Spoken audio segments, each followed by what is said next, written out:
Hello, and thanks for tuning in. My name is Dustin Foster with My Gardener, and I'm here today to share with you some winter gardening activities you can do.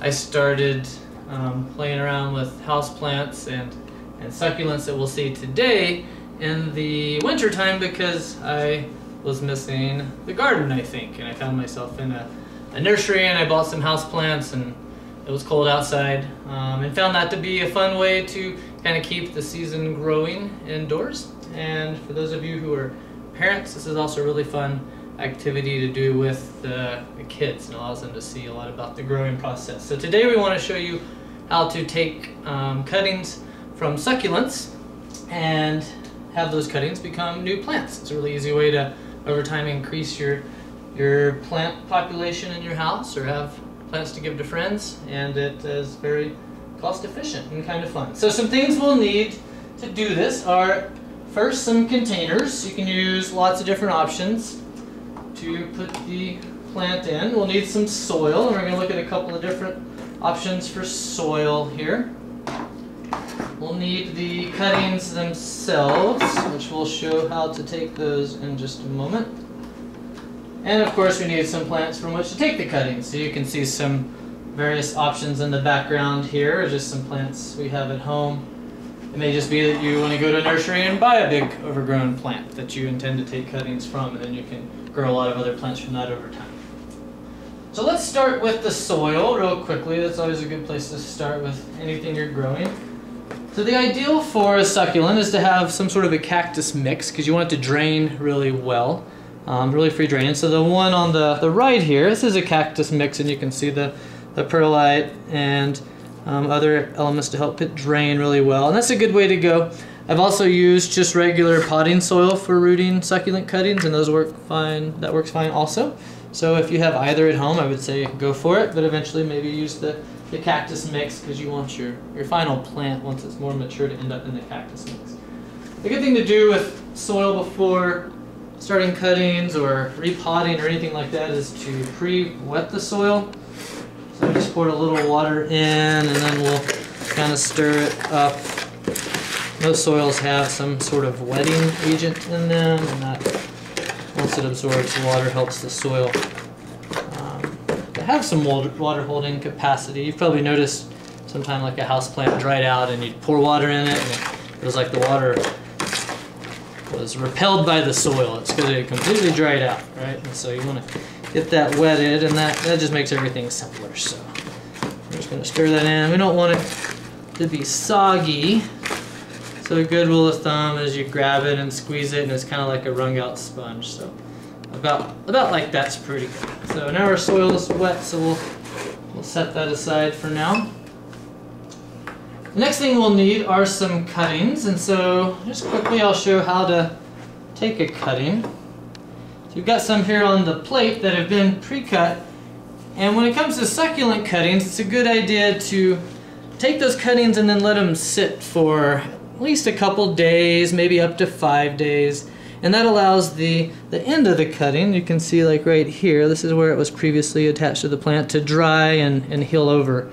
That helps prevent bacteria and whatnot from getting started in there.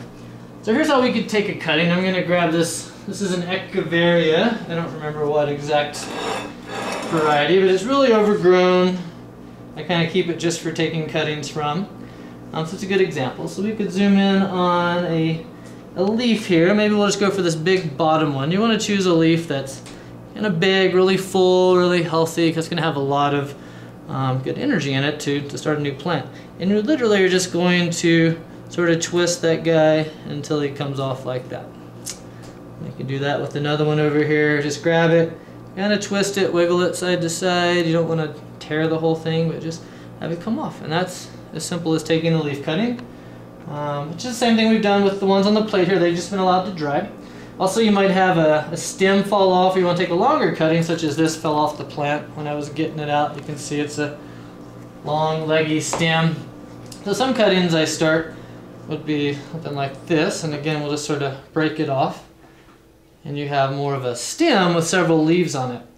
So you kind of want to get a cutting for the sort of effect you want. So if we take a cutting like this, it's going to look like this plant here. You can see these long kind of leggy cuttings, which I kind of like. And then we could come in later if we want and cut this, which would probably cause it to fork and get bushier over time. So we might do that eventually, but a long cutting like this will result in this kind of plant.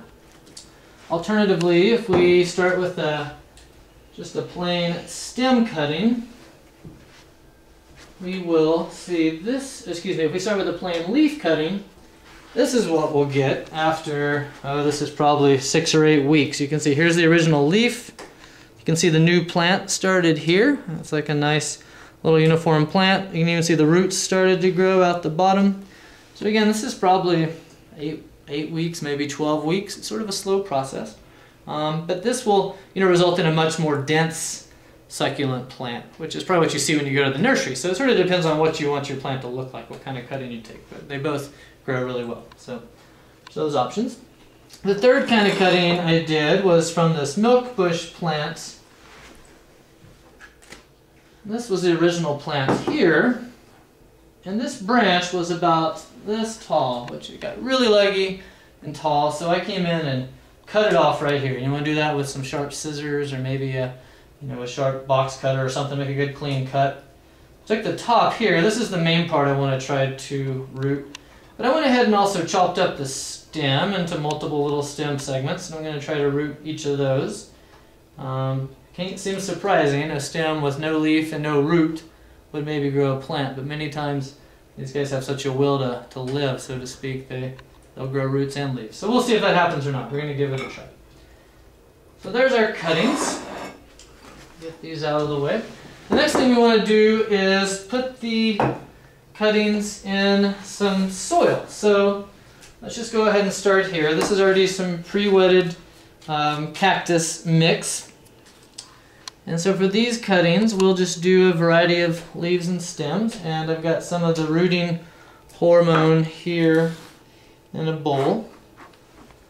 Rooting hormone is not something you have to use. I've done a lot of cuttings without rooting hormone and they seem to grow just fine. My suspicion is if you use the rooting hormone, they'll probably get roots started a little faster. So it's probably preferred, but if you don't have it, I wouldn't let it stop you. And you could find this at any nursery or garden center or order it online even. You just want to get a little bit on the base of the stem. You can see down here I've removed the bottom couple of leaves. I got a little bit of stem to stick in there. Throw it in, kind of knock it off. You can see a little bit of the white powder left. And then we're just going to punch it in the soil. So sometimes a little dowel or maybe a pencil or something helps to make a little hole. And we're just going to push it in and then kind of firm the soil around it. Do this with maybe another stem. This one's really kind of limp and floppy. It's good to find one that's a little bit more firm, I think. So we'll get a little bit on that stem, shake that off, and then again we'll push that guy down into the soil, back around it a little. We'll do some of these leaves as well. That's the leaf I just took, so we're not going to use that one yet, but these leaves I'm grabbing here. There we go, now you can probably see better. These were leaves that I took off the same plant a few days ago. That one's kind of extra mushy. This is a little more firm. Go with the leaf texture that just feels healthier. You'll get some leaves that get really mushy on you. Probably not going to grow a very good plant. And then take that leaf and you can either just stick the little base of it just in so it's a little covered with soil. You can even just leave the leaf pretty much laying on top of the soil like that. So you can kind of just lay it on there.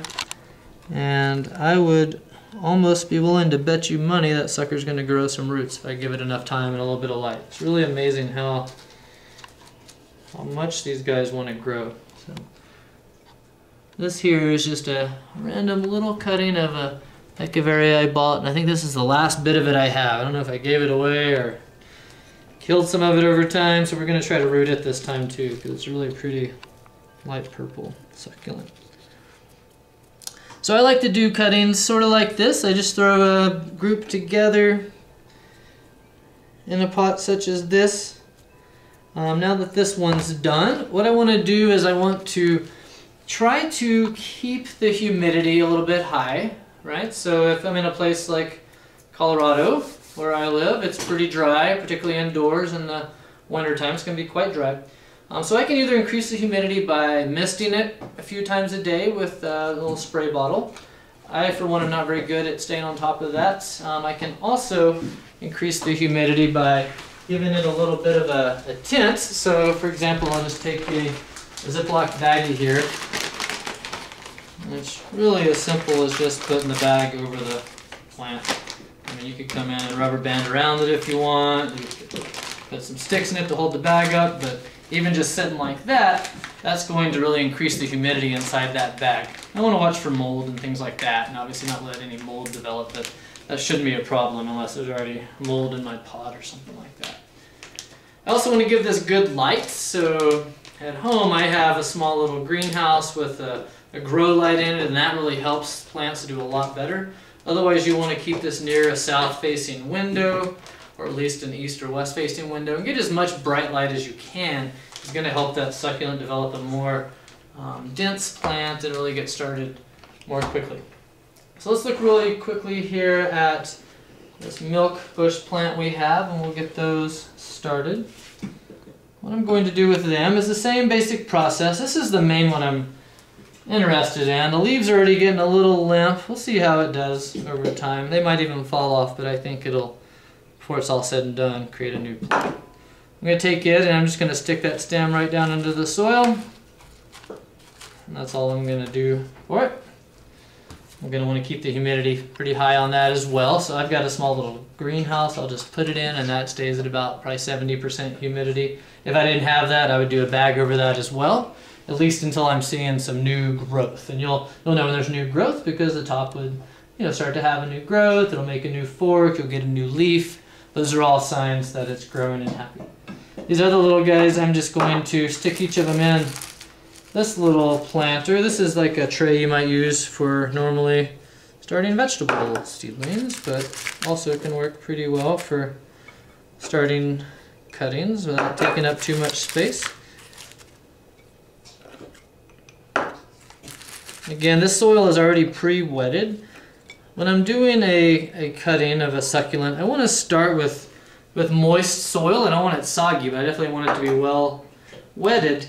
And then I'm not going to water it for at least 2 weeks. I'm going to let this soil dry out all the way, at least till I think it's all the way dried out. So it's really going to look dry. You're going to want to water it a lot because we often think I should water this plant or it's going to die, when in reality we kill a lot more plants by overwatering them. So I am not going to water any of this stuff for at least 2 weeks. When it looks really dry, I'll water it again and then let it go for 2, 3, even 4 weeks. Succulents really like kind of a dry spell, right? They need some water, and then that's all they need for probably the next 3 or 4 weeks. If they stay wet and their roots stay wet, the roots will start to rot and they won't do very well. So let's look at one last thing today. And let's look at what we can do kind of down the road. So once you've once you've started to propagate these succulents, what do you end up with? So here, for example, is a bowl that started much like what I did today. And in this one, there's a variety of different kinds of succulents. This is actually a Ripsalis, which I think is related to a succulent. It's got a lot of similar qualities.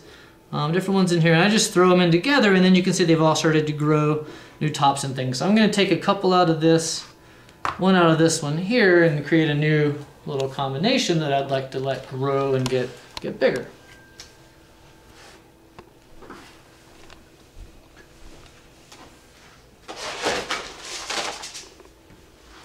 A little bit of soil here.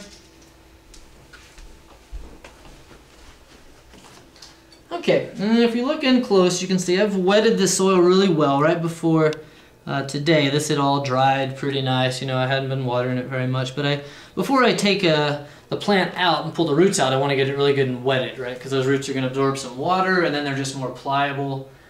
They're going to not be brittle. You don't want them breaking off and stuff like that. So I got it good and wetted, and I'll use this little dowel to kind of just dig around the general area of this. This is a cutting we took from a jade plant a while back. I think it was a friend. We're sort of digging up these roots, and I don't know too much of what to expect because a lot of these roots have probably grown in together. You can see I'm not overly concerned about being a little rough with them. These guys are actually pretty hardy. So here, this started from just, I believe, a leaf cutting originally, I think, and then forked into multiple others, and you can see a little bit of root development. Not a lot, right? But it's definitely growing roots. And this is probably after about 3 months, I would guess, more or less. It's about the time frame you're looking at. It's getting bigger. So we're gonna add that to our new collection. We're gonna take out this bigger jade here. He's definitely got more roots going. I can just feel it's holding on pretty tight. There we go. Nice long root system started on that one. If I could have pulled out more soil with that, that would have been good. I mean, the more soil you can keep in a little bit of a root ball, that's great. But I've also found, you know, it's like this, the root gets pulled out. These guys are really resilient, and they just keep on growing, given some little bit of basic care. And then the last one I want to get out here is this little bit of, I think it's called golden sedum, which is kind of almost like a ground cover, I think of. Pull it out as well. There we go. So then I'm going to take the 3 of them. I'm going to put them in this pot together for now. So I'll start by digging out a little space here. Try to get the roots down in as much as possible. And then come in and pack some more soil back around that jade cutting. Get it sitting the way I want. Next I'll come in and add this gold sedum around the edge. Get those roots down in there and kind of pack them in. And then finally we'll add this one, which I'm not even sure what it is, but I like the leaf color. Nice thing about cuttings is when you go to a friend's house and they have a nice plant you like, you snip a little leaf off and you may not even know what it's called, but then pretty soon you have that plant too. And then over time, my idea is this gold sedum is going to kind of spread around these two as a little bit of a ground cover. We'll let them all grow together, they'll get more mature, and then eventually put them in a more decorative pot to put them out to display. But for now, we'll just let them kind of get acquainted in their new home together. Okay, well thanks for tuning in today. I would love any feedback and comments you have about this video. Definitely share your own experience. Those of you who've taken other cuttings, have some advice you'd like to add, that would be great to see. Questions you have, topics for additional videos you would like to see would be great. In the upcoming weeks we'll have some other videos on things to do indoors during the winter.